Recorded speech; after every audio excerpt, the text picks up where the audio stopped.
It is Monday, May 29th, 2023. This is another edition of Baseball Today. That is my man, Trevor Plouffe. I'm Chris Rose, producer Dan, along for the ride as well on this Memorial Day, which, of course, is a day that we honor and pay our respects to those who paid the ultimate price so that we can do all these amazing things in this country of ours. So certainly a tip of the cap to all those amazing, amazing people. It's always interesting. When people say Happy Memorial Day, I don't know if is that an accurate term? I'm not trying to be here frivolous or funny or anything. What do we do? Because we're honoring those that aren't with us anymore. Yeah, I mean, I think you can say Happy Memorial Day. I think it's a celebration in honor of them. Yeah. I think that's fair. I think that is fair. No question about it. And I know that baseball really does an amazing job throughout the entire season of honoring those veterans and all that. And obviously on this Memorial Day, I'd like to see all 30 teams play. Instead, we've got, I think, 22 of the 30 that'll be in action. And that includes the Chicago White Sox, who will play the Angels later today. And it means the possible return of Liam Hendriks, which is why I'm wearing a White Sox cap. He has been activated. He is good to go. He is cancer-free, which is awesome. Hopefully he will get in the game, and we will get to throw him some flowers on tomorrow's show. So we just want to wish Liam back. I know I saw the Blue Jays put out a great post where some of his former teammates and guys that are relatively close to him, just said how proud they were of him and his fight. I just think it's going to be awesome when he takes them out for the first time, Plouffe. I mean, he is how many months removed from finding out he had cancer? Like 5, 6? Yeah, we heard about it at the beginning of spring training, I think, right? That's insane. So, just a fighter in all facets of life, dude. I hope he gets in the game today. Even if he doesn't, it's just incredible that he got through it so quickly and is in shape to be a big league pitcher. Right. Yeah, it's going to be awesome. Shout out to Liam. So it's him. All right. So let's get to some of the interesting stuff that happened this weekend. The Yankees take a series from the San Diego Padres. Fernando Tatis was kind of caught in the middle of stuff yet again. You had a feeling he was going to be, as he had to deal with some of the fans out there in right field. In fact, this was a little taste of what he was dealing with.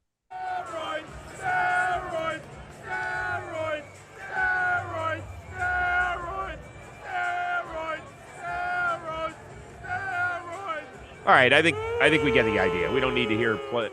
All right, we get you.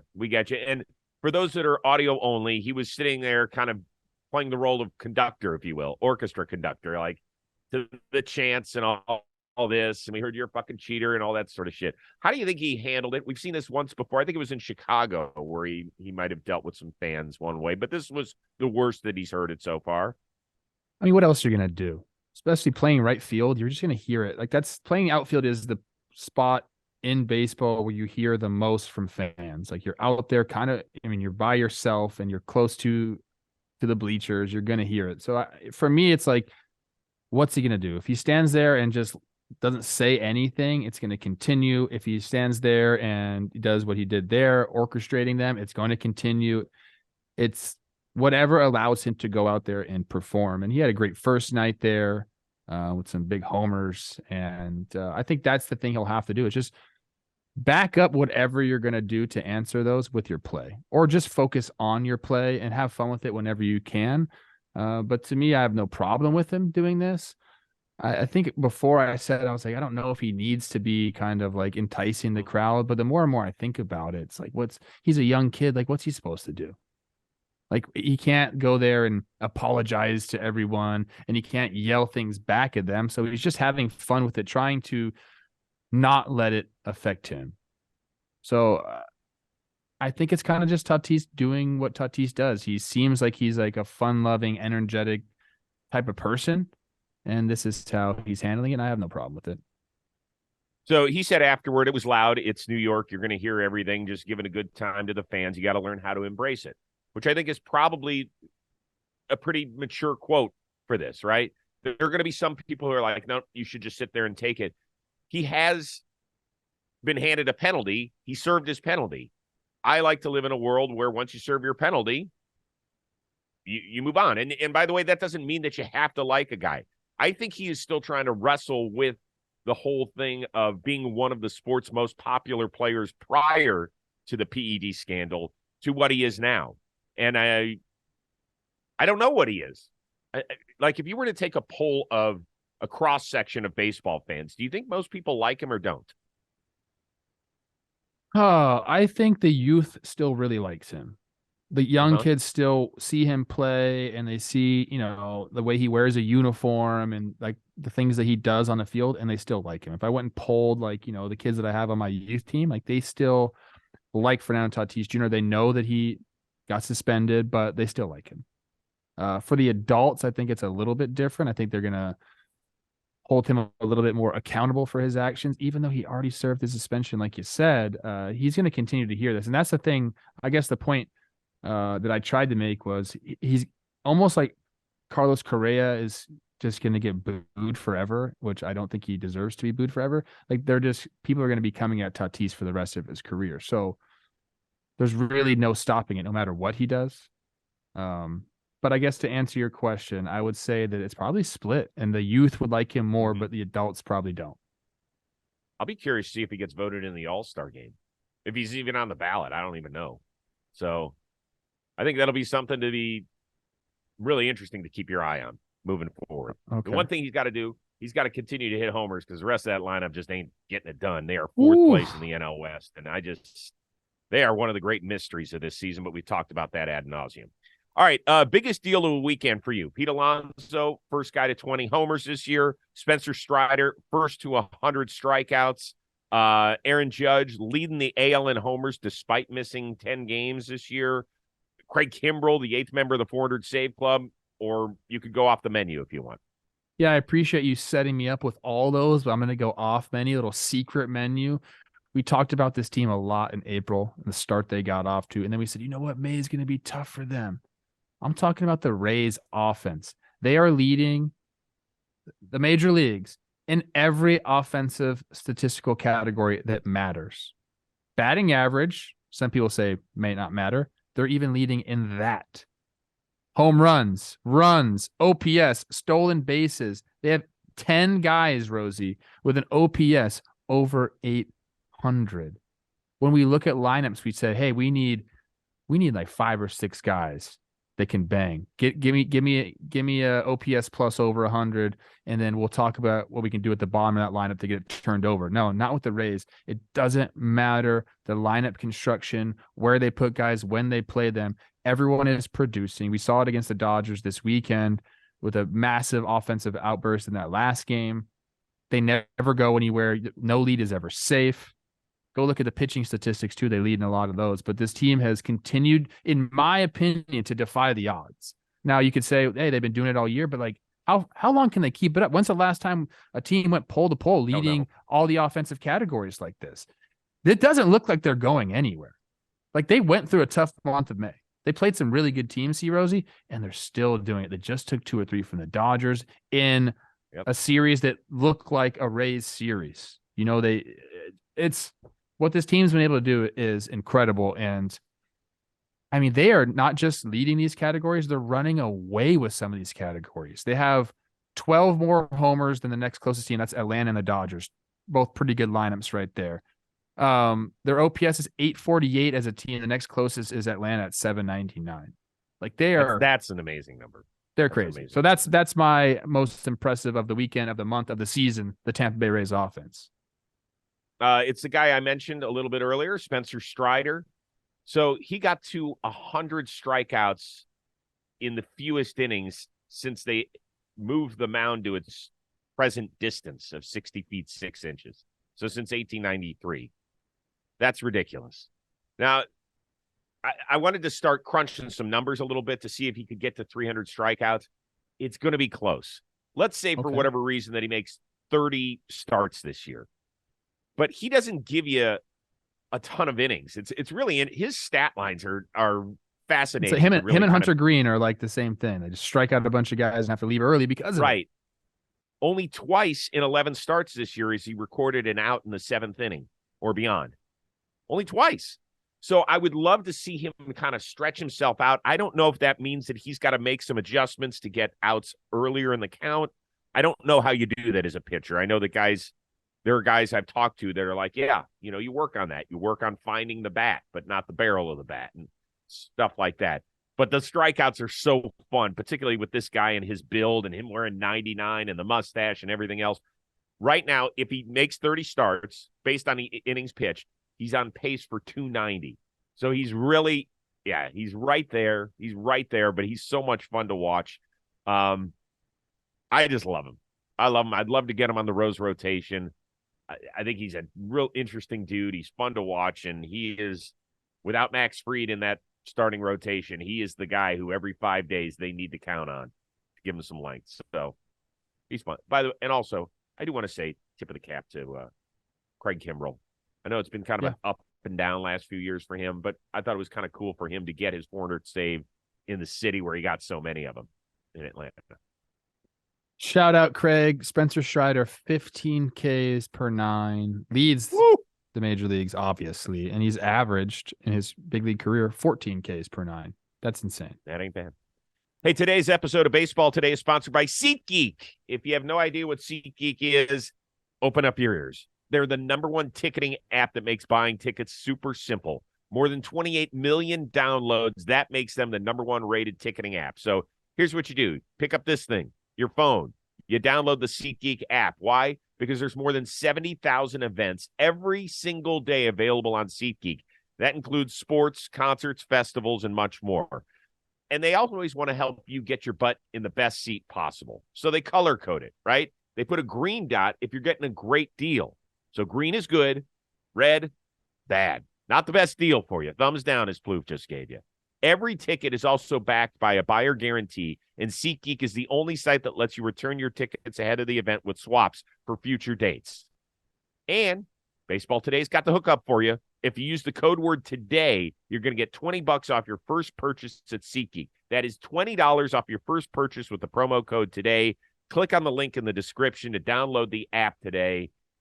Listen, your kids are getting out of school. There's a lot of great baseball games you're going to want to go to. The schedule now includes so many more stars coming to your town since you have to play every team every year. Go see them. You want to go see your favorite stars that haven't made a trip to your city in the last 3 or 4 years? Go use the SeatGeek app. Go buy it today. Detroit Tigers fans, you should be buying your tickets on SeatGeek. Why? Because your team is just a game out of first place in the American League Central after taking care of business against the White Sox this weekend. Blue Jays took 2 or 3 out of Minnesota. So are we finally a believer in the Detroit Tigers? Are they a true contender in this weak AL Central? I think you hit it there. Like, overall, am I excited about this Tigers team? Like, not really, but in the Central, where the Twins just have not found their footing offensively. Bullpen's been an issue for them as well. The Guardians have 1 player with an OPS over 700. We just talked about the Rays with 10 players over 800. The Guardians have 1 over 700. So, yeah, it's up for the taking.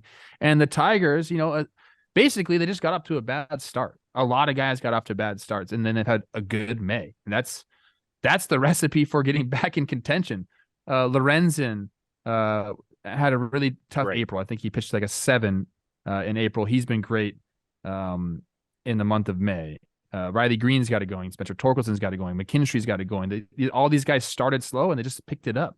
And it's put them in a position now where, they're still sub 500, I believe, but they're within striking distance of a weak AL Central. So are they a contender as far as like winning the whole damn thing? No. But are they a contender in this AL Central? Yes, they are, because nobody has separated themselves. And that is coming from a guy who I believe in the Twins. I think they can turn it around. But until they do, the Tigers are right there on their heels. Yeah. And by the way, make sure you tune into Bally's North today, because my man Trevor Plouffe will be on the pre- and post-game show before they face – aren't they playing the Rangers? They're playing the Astros. Oh, they're playing – oh, the Astros. Oh, okay. Yeah. Oh, I didn't even mention Zach Short going off, too. Yeah, Zach Short, our guy from the compound. Nice. Yeah, you hit it on the head, right? The division is a joke. Every team in the AL East and every team in the AL West, except for the Oakland A's, has a better record than the Minnesota Twins in the American League. That's not good. But what it means is Detroit, you're a contender. Cleveland, you're a contender. Chicago White Sox, although Plouffe says no, I think you're a contender as well. It's basically been three guys carrying the torch for the Tigers offensively. Baду, McKinstry, who's been great in his return to the state of Michigan. He went to college. He's a Central Michigan Chippewa. And then Riley Green is turning into the player that we thought he would be when he was a top 5 prospect. Last year was really rough for him. He looked kind of like a baby giraffe out there. It just wasn't going well for him. Well, now he's turning into a stud. He is playing some great defense. He's putting the ball in play with some pop. He's legit. And Erod's been fantastic. I have no idea what happened with his disappearing act literally from the team a year ago. That's his business and the team's business. But it's good to see him back and throwing the way that he's throwing. We'll see him in Seattle for the All-Star game. One other note.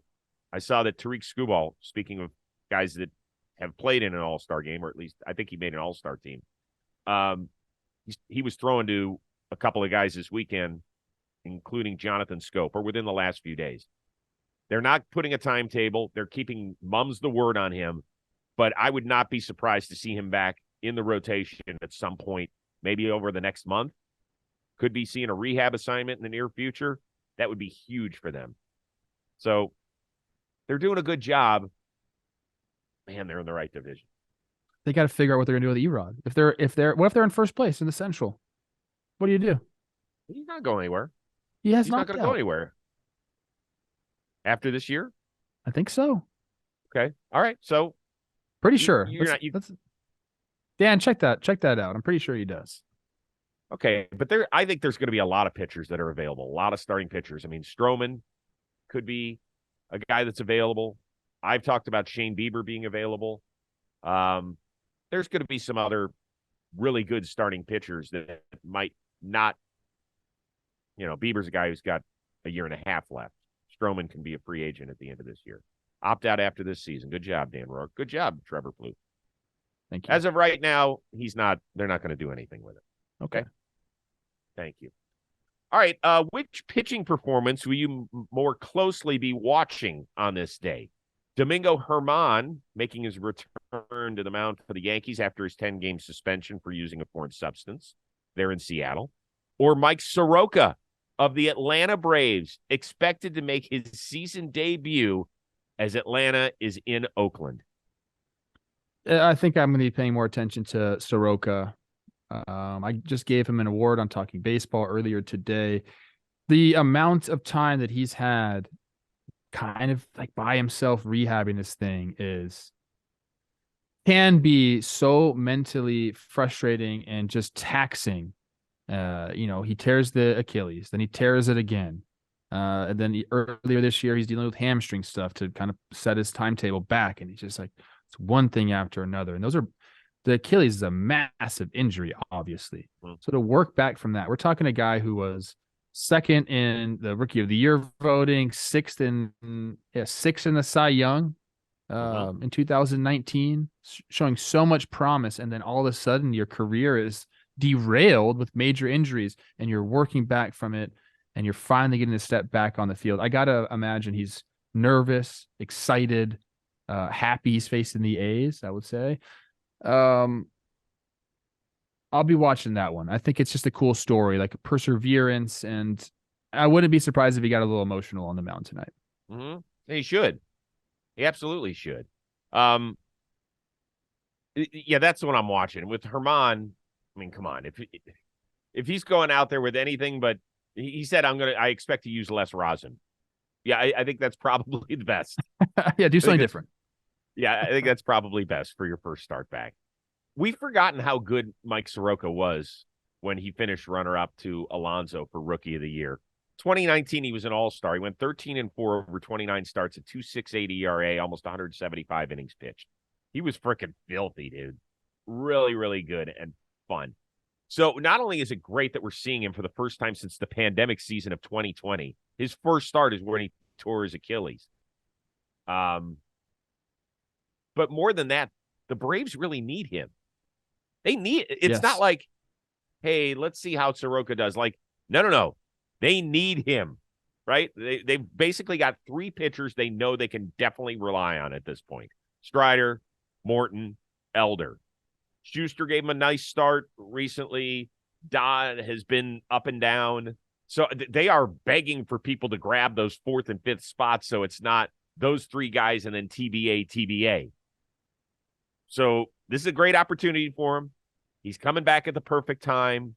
Obviously, against a team that's lost 11 in a row is a nice kind of soft way to get back in there, probably. But I think everybody's rooting for this guy. Yeah, Even Mets and Phillies fans today are rooting for Mike Soroka to just get through healthy and to put together a decent performance, I would say. 100%. Yeah, it's gonna be fun to watch. All right, last thing. Speaking of Oakland, just said that they lost their 11th straight. Not pretty. The Houston Astros came in and hit 7 tanks against them on Sunday, including Jose Abreu. His first one as an Astro. He sprinted around the bases, said he wanted to go celebrate with his guys. He slid into the dugout afterward and got mobbed. Scale of 1 to 10. What'd you think of his creativity on the home run celebration? Oh, people are not going to like this one. I don't like it. I don't like it. I think that, it's pretty disrespectful. I know he's celebrating with his guys, but think about this. I want you to really think about this. Would he do that if he was facing any other team? Literally any other team in the big leagues. I feel like going into Oakland right now does not feel like a regular Major League Baseball game. And I mean that with as much respect as I can give to those guys. I know they're working hard over there. I know they're trying to get it done. I know Kotze is making sure they're doing all the right things, but the results obviously are just horrific. I can't imagine. I can imagine him sprinting around the bases and wanting to be with his boys. I get it. I'm not opposed to that. I'm down with the home run celebrations, but if you watch the A's, they're all looking at him like, what is going on right now? It's almost embarrassing for the Rays or for the A's that happened. Yeah. I don't know if you get the same feeling from me. It's I don't think he was trying to be disrespectful. No, that's what I don't think so either. But I also don't think he would do it against any other team. I can't see him doing that. Another place that has a long run back to the dugout, Fenway. It's kind of a long. Would he do that in Boston? I don't know. I can't answer that because it's his first home run. So it was just, he knew it. I know I know. And he's been. I love Jose Abreu. You know that. Yeah. I kind of liked it. I thought I didn't have a problem with it. I thought it was kind of creative because I'd never seen somebody slide into their dugout. Adam Rosales, who used to hit home runs in that ballpark, not a ton of them, but he hit some. He used to sprint around the bases, and that was kind of his thing, right? This was obviously different. I think he eventually got hit. Didn't he get hit in his next at bat? Oh, I didn't see that. So, was it intentional? Yeah, I think he did get hit in his next at bat. I'm pretty sure. Okay, and that answers my question. If the A's thought it was disrespectful, clearly, I have to go back and look at the hit by pitch, but yeah. Well, so this takes us to a very interesting thing, and I want to finish up the show with this. I had kind of an interesting evening last night with the Houston Astros Twitterverse because the Astros put out a tweet from their team-run social media account that said 10 runs for tens of fans to see. And I thought it was a low blow. I thought it was a shot at the fans. And I said, hey, basically, let's be classy here, for a fan base that's really hurting. And it is. It's hurting. Some people will make fun of them and say, well, if they're hurting, why don't they show up? Them moving to Las Vegas or the prospects of that run much deeper than the fan base not showing up. And by the way, this is on ownership. This really is on ownership. And it could be political too. I haven't done a true deep dive into everything that the city of Oakland has not done to help keep this team in this area. I know it has been a constant battle for decades to try and either get improvements to the Coliseum or a new place to land. It hasn't happened. So I put that out there. And of course, Astros Twitterverse goes nuts. My point was, hey, if Astros fans say that stuff, fine. You can say whatever the hell you want. When a major league team does it, I think it's wrong. And that's why I called them out. That's why they took the tweet down today. They took it down. They probably rethought it, and they were like, yeah, shit, it didn't look good. So at the end of the day, I think that it's important. It's hard for me to try to explain people's feelings, words, etc. on Twitter because it never makes any sense. We'll just say, just try and be kind. Doesn't always happen. I've made mistakes. People have made mistakes. Not a big deal. Yeah, and like sarcasm doesn't really come off on Twitter, and it can be misconstrued. I'm reading the article here. Kotze at the end said, "I have the utmost respect for Abreu in his career and what he's accomplished. I'm sure it was a lot of frustration going to the time frame, and for him, a lot of excitement, and it showed." So he had no hard feelings. Dusty Baker had to come say he wasn't trying to show anybody up. Now, was it Kotze's true feelings? I'm not so sure. Right, might not be him. Right, but he handled that right. So. Oh, man.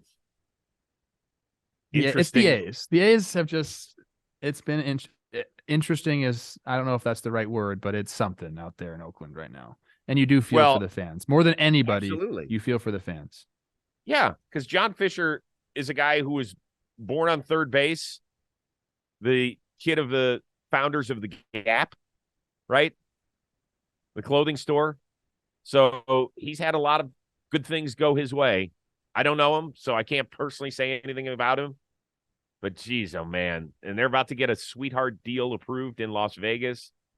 They're trying to run it through some sort of backhanded way today on a holiday where people aren't going to be around to protest any of the political, jargon that is thrown out there with a possibility of something passing in the Las Vegas community.